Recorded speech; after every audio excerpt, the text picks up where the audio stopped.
And welcome back to the hottest marriage show in our household to date. I am John D, a.k.a. Too Much, and this is my better half. It's Kanika, a.k.a. Do, and we are Doing Too Much podcast. I'm glad I can make you laugh. How are you doing this morning, young lady? I'm doing well, thank you. It's awesome. Today is 11/11/22. Today is, I guess, the anniversary of our release season of Doing Too Much podcast. 60 plus episodes. What can you say that you've learned about me or us or as parents over the course of a year? I learned how quickly things can change. Perspectives on marriage, I've learned how quickly things can change on, like, we've always talked, but we've never purposefully sat down and had conversations the way we have this year. And this 1 year has been so different as far as growth with you and I versus every other year before.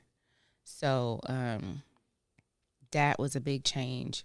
So when you say change, just to give the audience a better idea, like, what does that look like? I'm just saying, like, the recovery time from arguments, what we will argue over, how to resolve issues.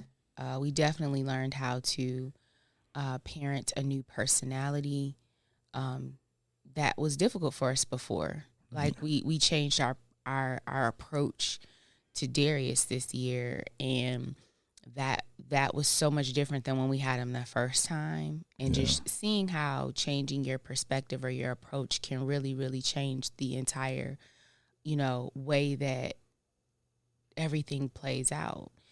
Even with Day and Dallas,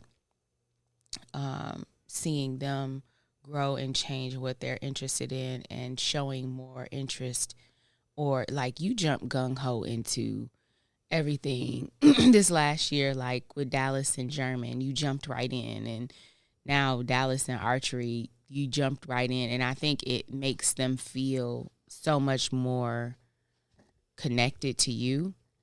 Whereas with me, I'm the one that will take you to go get a drink you like or pick up something you want, and have little quick conversations, but you are very purposeful in how you engage with them and making sure that they know that you're there.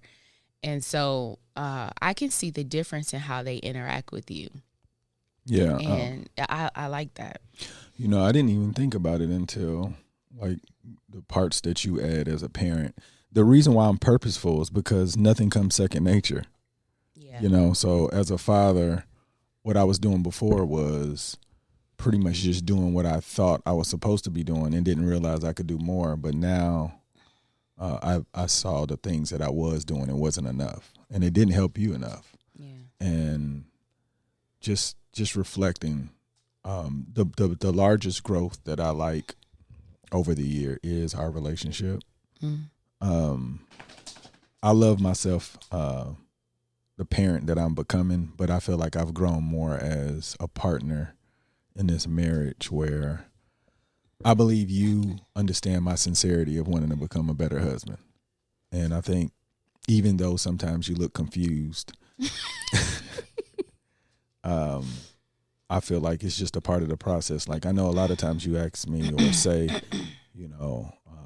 am I happy, because you feel like maybe it's not being reciprocated. And the reason why I'm talking about this is because I know that there was a more innocent you before our journey of just me being a man that allowed you to become that person. And I know the heart that you have. And I'm like, if I just keep doing what I do, it'll change your perspective and your behavior. So I bet on myself in this whole entire process, and I'm still continuing to do so because I've seen so much growth in how you respond to me, even though sometimes I look at you like, what did I do for her to sound like that? Look, and then and then her heart grew 3 times bigger that day. Well, I can say that at least when I hear you talk in a way that makes me feel uncomfortable, where I feel like I'm typically just responding in a pessimistic way, I'm conscious of it now. So I don't respond that way on purpose. If I do, it's like I'm not realizing I'm doing it. But once I catch it, I'm like, I'm tripping. I don't say it out loud, but in my head, I'm like, I have to be more accountable for myself. And that's the reason why I enjoy this, because you keep me on my toes. For real. He'd be like, I'm doing well. And I'd be like, there's more you could do. No, I don't say that. But probably my face looks like that sometimes. And I don't intend that to look that way. But just listening to what you just said, if you even murmur you can do more, I don't know unless you say. Yeah. And I'll say, just like, how about this? In this last couple of weeks, Kanika has been trying to do this home improvement in her office, and we're removing the popcorn ceiling. Those of you that don't know, the popcorn ceiling is the ceiling that's just not smooth and from the 80s, textured ceiling. Yeah, and she felt like the person that gave an estimate was charging too much, so she wanted to see how it was, and she said it's easy. And I'm not going to say it's extremely difficult, but it's extremely time sensitive, time consuming, and it's tiring. And we're still going through the process of completing this room, but at the end of the day, like, I wanted her to know that, like, she doesn't have to do it by herself. And I want to help her complete these things because it's our house, you know, and I know you accepted this Miss Improvement thing, but at the end of the day, I'm supposed to support you in the things that you want to do. So that's the reason why I don't complain as much about things that I don't believe you should be doing. Like, because honestly, I was not on board. You know, it's so crazy. She's so scatterbrained. Like, she hasn't completed this task, but she's already on to the next task, and she's still mad about the current task. I'm not mad about it. Well, not mad, but, you know, it's not done. No, but I lost steam because one of my equipment, it broke somehow. It got damaged, and so then I was like thinking of how else I could. Oh, I gotta go buy this again, and then you were like, no, why don't you just buy a chemical stripper? So then we get that, and then I try that. But thankfully I only tried it on like a quarter of the room. Pretty much half of the room was already done, and the other half needed to be done. But I cut that in half and used the chemical stripper just to see how much easier it was. And it actually caused me more anxiety because I was worried about the stripper continuing to activate on the drywall, because that's what they said would happen. And so I was off the chain. But I look forward to finishing that up. I want it to be done so I can get my next piece of furniture into my office. I really do want to move everything up there. But you know, yeah, so I figured I would just do it on this small room and then see what it was like. I'm not going to mess with any other room. My biggest concern was the living room, but we have one part of our living room is, I think, 12-foot ceilings. And then the next, it might be 10 or 12. And then it slopes up to 16, I think. And I'm not doing that. Oh, I know. And as far as it's a very wide, it's a large room. And so with the ceilings sloping up like that, and it looks like that in the dining room as well, that connects to the living room. It was just, I knew I couldn't do that. I was considering it though. I was like, if this is really easy, like it looks like on YouTube, I'm going to do it. You know, I do want to say this to people. Like, people are good at what they do on, like for a reason. Like, they're on YouTube because they want to show you what it's supposed to look like when you know what you're doing. No, but they'll say, you can do this at home. This is how you do it. This is what we're doing right now. Like, we're having a conversation between parents, a relationship, and other parents and other households can't do it unless they practice. There's like, John and Kanika make it look so easy. Like, come on. Like, how easy was it to get to this point? I understand what you mean. And it's like when somebody said, you have something wrong, you can't figure out what it is. You have a plumber come out and they come and they turn one thing and they charge you $75 and you're like, I could have done that. Yeah, but you're paying me for knowing what to do. And it was done quickly, but that was based on my knowledge, not on, just skill of knowing how to put a wrench on there and turn it. Anybody could do that, but you didn't know to do it. Correct. And it cost $75. Yeah, it cost $75 Well, it to really utilize didn't cost that my much expertise. because it was gas, his time, and all of this. Yeah, definitely. But I think that's, I heard a different example where it was like a rocket ship and a guy came in and he knocked at one part and all of a sudden it all worked. And the guy was like, what? I'm not paying you all that money. He said, you didn't know where to knock. I know that. It's like, so give me my money. So yeah, it's trust me, there are things about the house that I'm like, it has to be somebody else that does that. Everything I look at, I'm like, I would like to know how. And I think my office is the best place for me to practice on things because it's away from everything. Be the only thing that you should work on. But look, I just want y'all to know. She was like, I really want to get to your room. No, you don't. You haven't even finished your room. I don't even know if I like what you're doing. I tried to start there. He was like, hey, go up to your office. No, but even after that, you was like, I was really thinking we should get to your room next. I'm like, I'm not in a rush. But she's in a rush and she's not even finished with her office. And I'm like, look, I'm going to help her complete this office. I don't know what it's going to look like. But whatever, even if it's awesome, it doesn't mean it needs to spread in the rest of the house because it's taking too long. And to me, I feel like I am not a home improvement artist. Neither do I want to be. I want to pay people to do those things, but you feel like you want to get into it, and I'm cool with that.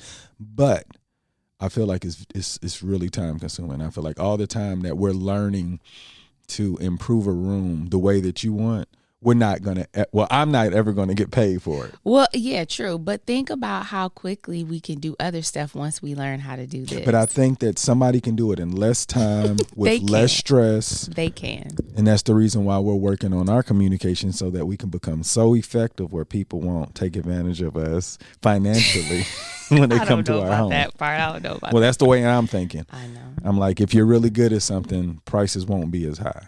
Yeah, we'll give you an update of what this room looks like. Yeah. So transitioning into where we came from, what do you think it's going to look like a year from now? And the reason why I'm asking is because a lot of times we think about what would you tell your younger version of yourself? And I feel like, what is our older version going to say? Dang, I wish I would have known this. I should have done this.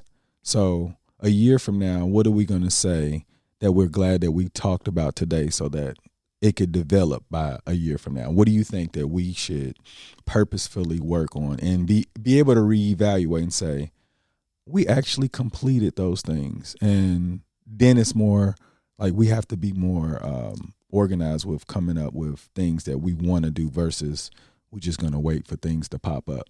Mm-hmm. So what do you think could it take our relationship? Let's just talk about just you and me. Mm-hmm. And talk about parenting. Mm-hmm. Just talk about what would you like to see between you and I a year from now and be like, wow. Mm-hmm. Well, I'll let you think. Yeah. And this is what I want to see. There was a time where I didn't think about any of this, but I always thought about wanting to be the best husband. I was like, I'm going to buy her this. If I buy her this should buy me enough time to get to the next whatever I got to do. But I always thought about those things. And I know we talked about this in another podcast, but at some point in this year, I'm going to create an event for you. And the reason why I'm telling you this, because it's going to make me accountable. It's going to, everybody's going to, a year from now, it's like, what did you want to do? And I was like, typically when you give me a gift, it's like an event. It's like a whole experience. And I was like, I've never done that, nor did I ever think about doing that until the last 3 or 4 years. But I just wasn't in a place to do what I wanted to do. And the closest I got was with the help of Tracy. It was amazing. Yeah, I know. But all I did was provide finances. I didn't New Orleans was, I guess that was her idea too. She knew that too. And I was like, that'd be excellent. She's like, Just step aside, sir. Hand me the dollars. She did, Yeah. but that's what I want. I want to become a husband where it's not expected, but you appreciate the effort that I did to create that event, because I don't think you have enough events in your life and you just say like, because you know, I think I know the events that you really like. That was amazing, and I feel like you don't have enough of them, and I want to be responsible for creating a file cabinet of wows. That's one thing I want to do. Also, when we have a misunderstanding, I'm hoping that I can curb you in the way that you respond to me. Like, I know, like, I have a lot of bad habits where sometimes I say something a little short, or it may sound like it's filled with sarcasm because of my behaviors. But I want to get you, like, as I remove those, I want you to be able to be like, okay, he didn't mean it that way. He's told me over and over, he is not trying to fight. And you catch yourself. And I know I told you, I said I need you to work on that. But the faster I work, the faster you work. And even if you don't work, if I remove all of those things that make you sound like that, it'll correct the habit. So I want to do that. Do you understand what I'm saying when I say that? Yeah, I believe. Yeah, I don't ever want you to feel like anything I'm saying is chastising you or putting you in your place or saying something like it's like sounds stupid. Anything that's negative. And I know that you've had all of those feelings with me, and I hate it. And I want to have like little to none of those.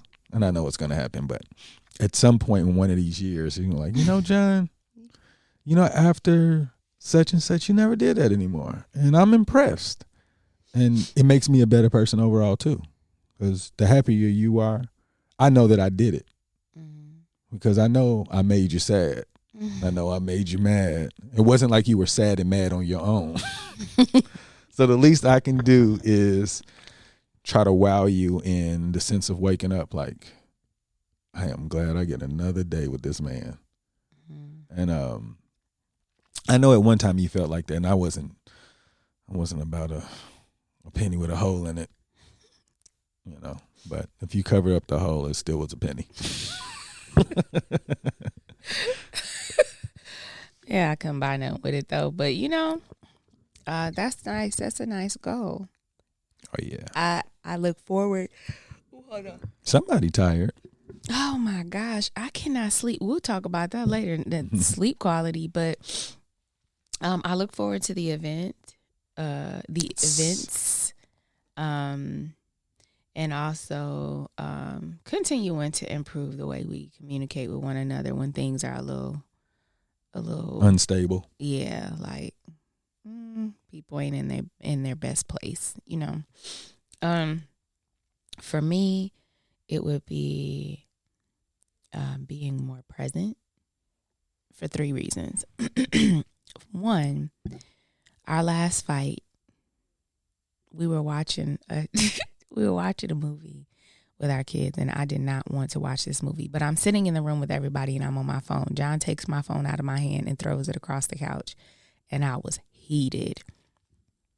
And it never even crossed his mind. He's just like, we're all here together. We're just going to pay attention, blah, blah, blah. Y'all, I sat on that thing and I was mad. And we had a conversation, and it was an up and down conversation. And truthfully, it was pulling things from the past and things from, current stuff. And I really have to learn how to live in the current moment. If we've resolved issues in the past, they shouldn't find their way into my feelings currently and what we're doing. So that's one of the things I want. First, to be present in all the things we do together. But second, to be present in how I relate to you. Like those past things, we resolved it and now we're here. Why are those feelings still in there mingling with new things? It then it means you never resolved it. And so I want to be present in that way. I also this week I laid my cousin to rest, and he married my cousin, but I've known him since I was a baby. And so he's my cousin. And at his homegoing, the pastor was talking about quality over quantity, and he said, we don't know the quantity of days we have beyond this day, but we have full control and responsibility to make the day we have quality. And when I spoke to my cousin, she said, you know, they'd always had a great time with each other. But he had said, when our youngest is moved out and on her own, we're going to, you know, shift things into gear to spend more time together, do more things together, you know, really ramp it up. And, you know, parents say that a lot. It's like, once we get these kids settled, once the kids are, then we can go back to living. And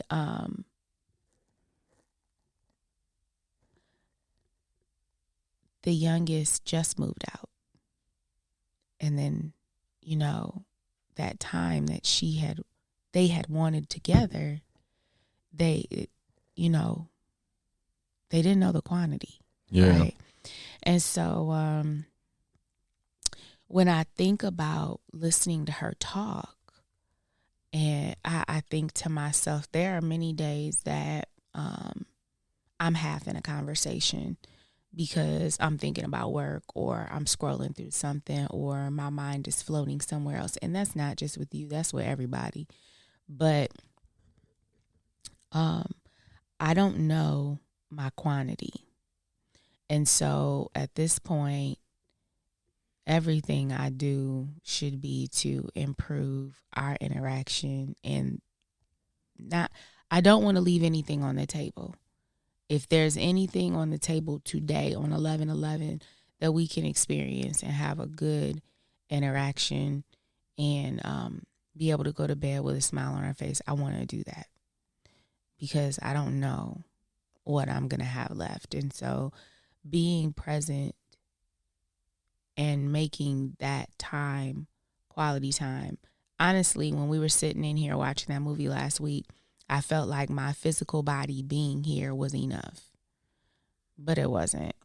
And so that is what I want to be able to say next year on 11/11, is say, wow, Kanika, you were really paying attention more than you had ever done before. And look how much better things are, you know, because everything could be beautiful and wonderful, but there's always a level above it where it could get even better. And yeah, I look forward to that. That, you know, I'm not gonna lie, the being present part is difficult. Yeah. You know, because it's difficult, and whatever I can do to help you be more present, I will want to. You know, I want to be the person you like, you know what, he helped me get to the very difficult things in life. And I appreciate, because I don't think I could have done that by myself or even known how to do it. Like, I want to be your compliment. Do you know what a compliment means? Have I said that to you before? Do you know what it means? I do, mathematically, but you have something else for me? Well, compliment means you complete something. Yeah. And I know I say it like, you're my better half, but you do complete me, and you've completed me for so long. I just didn't know the parts that I was supposed to do. So I was just literally learning what I was supposed to do as your husband and you know, being a man. And I really appreciate that. So with your I don't want to say weaknesses, but your challenges, I want to be there where you be like, you know what, he's going to help me get here. And I know before you used to ask me to help you, and I used to give you a hard time because I wanted you to do it my way. But now it's like, I just want you to find a way where it doesn't seem like the obstacle is that serious. And even if you fail the obstacle, but the recovery time of getting back on, because the worst part of an obstacle is the distance between you not being able to make it and you getting back on your feet to do it again. And when your getting back up becomes a short period of time, that means you're a lot closer to overcoming that. And I want to be a part of that process because I know how difficult it can be. And I'm here for you, like literally. Like I know that I talk about it a lot. And you know, while you were talking, I was thinking the people that listen to our podcast, I know that different things happen in everybody's household, but in our household, we are built on literally trying to not have those situations. Mm-hmm. And being present is hard. And I don't even know what to tell you where to start other than I was telling Peanut yesterday, you have to purposefully say, okay, I am working on this. Like, I know sometimes when I get lost in whatever I'm doing, there are things that I see that I'm distracted by. But you have to be aware, like, okay, I'm doing this too long, and you have to switch up on purpose. Because if you don't, you're still doing what you were doing before. And that increases the quantity of lack of quality. Mm. And listening to you talk about the quantity of days, we don't know how many more we got left. I don't look at it that way. I just look at, I want to give you quality. Because when you die, I want you to be like, smiling is what he's doing right now. Yeah. Oh, yeah. I'm smiling. I want her to be like, you know, my life was better than I thought it was going to be. And me leaving is okay because I did everything I was supposed to do. Like when you feel like you've completed everything, it's almost like a retirement. When you see people like, dang, they should have retired. Mm. I don't want to get to the point where, or you get to the point where you like, you're not, you feel like you don't want to die, or you feel like you want to die. I want you to feel like I did everything I was supposed to do. It's time for me to go to the next stage or whatever this looks like. So when we can look at life like that, I think less people, I just feel like people are watching our example as far as being in a relationship, and depending on our outcome, like a year from now, when you get there, there's going to be a different group of people that's listening. It was like, what did they do last year to get to this point? And I feel like as we continue to get better, people will be like, okay, I can do something like that. Like, what are they doing? And that's what I want to do. That's the whole purpose of this podcast, was to give a hand to relationships that want to get better on purpose, because we didn't have the best examples. And ultimately, I said all of that is that I want to be your compliment and make you have a lot more quality days. I'm going to be honest and say that he is really trying to work to be my compliment. I'm going to tell you why. I am very scatterbrained, and I will start a project in one place and end up in another place, I'll get everything done, but it's not in order. So it might be a whole bunch of stuff in disarray and until I wrap it up. Whereas with him, he's so... You're just so focused on why are we not getting this done? But why are we not? You always point me back in the direction that I'm supposed to, what I originally said I was going to be. And I'm thankful for that, because there are a lot of things that I start and I get frustrated with myself because I don't complete the task in an orderly manner, but I can't. My brain just won't let me do it. And you will refocus me. And I'm appreciative of that, because, y'all, I'm tired of being in a dining room for work. So when this room is done, I'm gonna be super, super happy. But and I have lofty goals. And John be trying to bring me back, like, hey, can we just let's not think about all of that. Let's just do this one little thing. And it does help me. And, I'm going to say the other thing about being present. I don't know how many people, like, you go through your day. I tend to wake up and I see that it's 6:50. I go brush my teeth. I go get dressed. to say goodbye to the kids, and then we go right out the door to go walk the dogs. Then we come in and I feed the dogs, and then I get on the computer to go to work. And then I'm between trying to work and then eat something. I take breaks, take the dog out, or I come, I play with them for a second. I go, and that's how my day goes consistently. And then at the end of the day, the kids come home, and then we have our debriefing with them, separately here, there, and everywhere. And then John gets off, and then we may walk the dogs, or we talk about what's for dinner. Like, my day doesn't really consist of a moment to sit in the moment. It doesn't, until we get to like Friday night when we're sitting there watching a movie. Or, yesterday I was like, we're going to go walk downtown and we're going to have ice cream and have dinner and stuff. And we ended up going over to Culver's and picking up 4 pints and coming home. But we all enjoyed our different ice cream. That was okay. But what I'm saying is that yesterday there was one moment before we went to Dallas's archery meeting, and I was laying on the bed and I wasn't scrolling through my phone. I never do that. However, I wasn't scrolling through my phone, and I just closed my eyes and I laid there and I didn't fall asleep. That's the other thing. If I get a moment to not move, I fall asleep. In this moment, I was awake, but my eyes were closed, and I was fully aware that I was resting my body. And I was like, they tell you to do a body scan. How does your head feel? How does your neck feel going all the way down? And it was amazing to like take the moment to see where I was. And then I noticed I was uncomfortable. The way I sleep, it is so uncomfortable. I have a million different pillows trying to find that right spot. And I could even see when me laying there that I was all misaligned. I wasn't comfortable. And I really paid attention to my body. I started moving things around and shifting here and moving there. And I was like, this is where I'm supposed to be.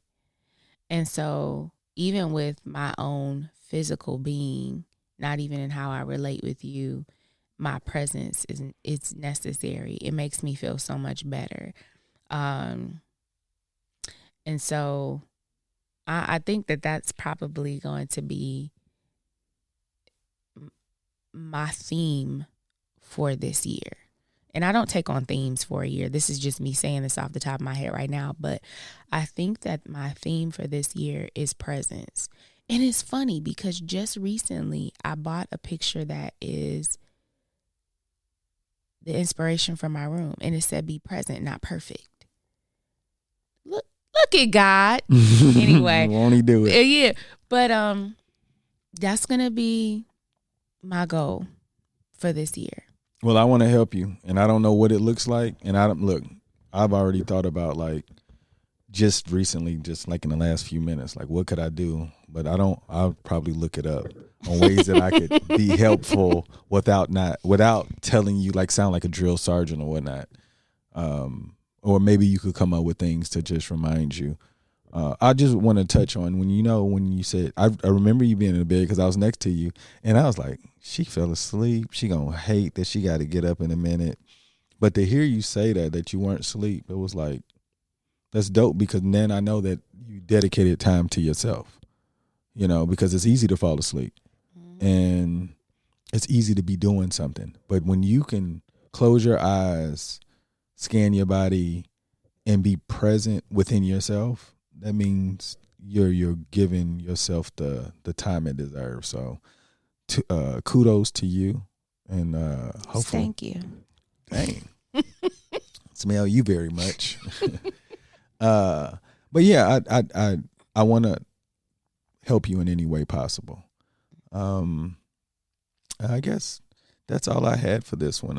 You got anybody you want to give a shout out to? My cousin. For sure. Oh yeah, I want to give a shout out to him too. I hate that I didn't know the information. I learned more information about him after he passed from you, and I hated that I didn't take the opportunity to develop a relationship the way that I would have wanted after speaking with you, because you just don't know what you have until it's gone. And now I'm like reviewing, like, what can I do increase or develop relationships so I can further progress myself and mature into a better man, because all of these people around us have all of this experience and knowledge, and I could use it. He was a great man. And he told me, when I met John, I said, he's so great. He's this, he's that. He was like, hey, hold on. I was like, no, but really, he's this and he's this. And he doesn't even pressure me about blah, blah, blah. He was like, wait, Nika. He was like, pump your brakes. I said, I promise. He was like, I don't know. And he tried to save me. He did, so I had the conversation, like, he was right. Yeah. He was absolutely right about me, but he was absolutely wrong. He just didn't know the perseverance Kanika had for me to get to the place where she wanted. He was like, if you want to keep some of your edges, don't, Nika. No, but yes. Yeah, shout out to him and his family and anybody impacted by his departure. So many. But y'all make today better than yesterday. Don't worry about anything you can't control. GATA, get after that action, or that action will get after you. Boom.